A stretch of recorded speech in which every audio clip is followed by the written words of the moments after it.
आपको पढ़ाने जा रहा हूं पार्टिसिपल। पार्टिसिपल नॉन फाइनाइट का थर्ड पार्ट है और लास्ट पार्ट है। पार्टिसिपल वर्ब के फॉर्म को कहते हैं। The form of verb is called participle, यानी वर्ब के फॉर्म को हम पार्टिसिपल कहते हैं। Participle is divided into three parts: present participle, past participle and perfect participle. तो प्रेजेंट पार्टिसिपल का मतलब क्या होता है? The fourth form of the verb, यानी वर्ब का चौथा फॉर्म। वर्ब के फोर्थ फॉर्म को हम प्रेजेंट पार्टिसिपल कहते हैं, जैसे रनिंग, डांसिंग, प्लेइंग और ईटिंग।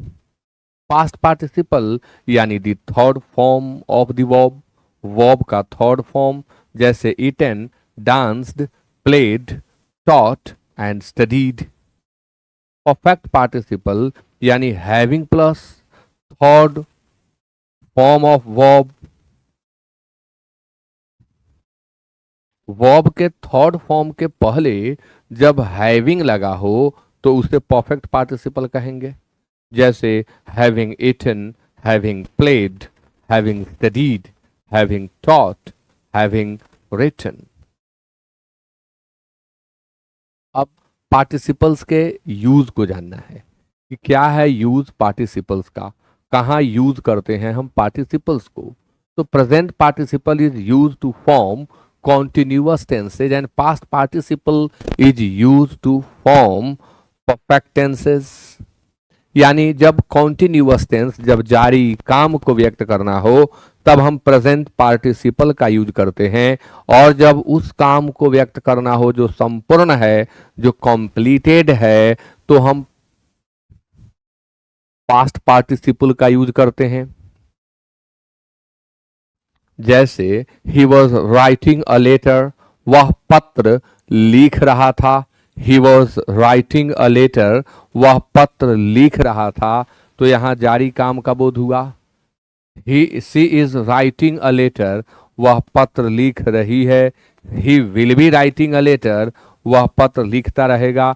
तो भले ही आप यहाँ वॉज देख रहे हैं, यहाँ इज देख रहे हैं, यहाँ विल बी देख रहे हैं, लेकिन राइटिंग राइटिंग राइटिंग जारी काम का बोध, यानी इन तीनों को हम प्रेजेंट पार्टिसिपल कहेंगे।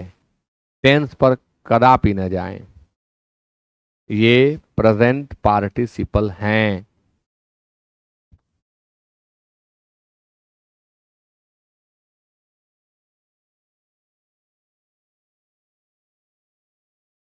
अब he has written, she will have written, इसमें रिटन से काम के कॉम्प्लीशन का बोध हो रहा है, इसलिए ये पास्ट पार्टिसिपल है।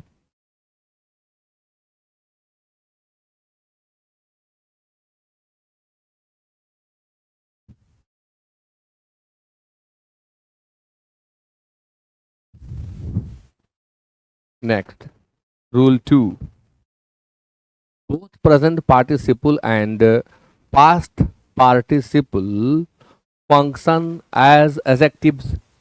इन दोनों का प्रयोग हम एजेक्टिव के रूप में करते हैं। दोनों का काम एजेक्टिव की तरह भी होता है। जैसे ही फेल ऑफ ए रनिंग ट्रेन, वह चलती हुई ट्रेन से गिर गया। तो यहाँ पर रनिंग पर आप ध्यान दें तो आपको समझ में आएगा कि रनिंग जो है विशेषता बताने का काम कर रहा है।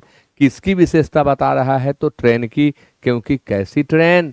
तो चलती हुई ट्रेन, यानी यह वर्ब 4 विशेषता बताने लगा। अब ध्यान रहे कि जब कोई वर्ब विशेषता बताने का काम करे, चाहे वह वर्ब 4 हो, चाहे वह वर्ब 3 हो, उसे हम पार्टिसिपियल एडजेक्टिव कहते हैं।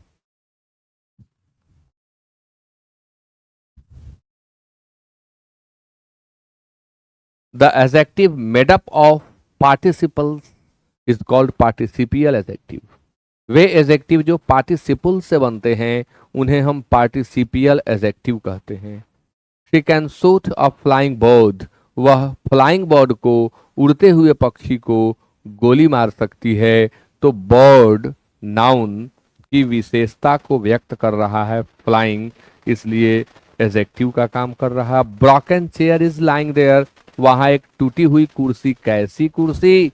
तो टूटी हुई कुर्सी यानी नाउन की विशेषता, इसलिए यह एडजेक्टिव है। A stolen car was found by the police, police के द्वारा एक चोरी की गई कार को पाया गया, प्राप्त किया गया। तो स्टॉलन कार, कार नाउन है, स्टॉलन पास्ट पार्टिसिपल है, काम एडजेक्टिव का कर रहा है। तो नंबर 3 और नंबर 4 के जो एग्जाम्पल्स हैं, इनमें ब्रोकन और स्टॉलन क्रमशः ये दोनों पास्ट पार्टिसिपल का काम कर रहे हैं, और रनिंग और फ्लाइंग ये दोनों प्रेजेंट पार्टिसिपल का काम कर रहे हैं। जो सामान्य डिफरेंस प्रेजेंट और पास्ट में होता है, वही डिफरेंस प्रेजेंट पार्टिसिपल और पास्ट पार्टिसिपल में देखने को मिलता है। आगे रूल 3, व्हेन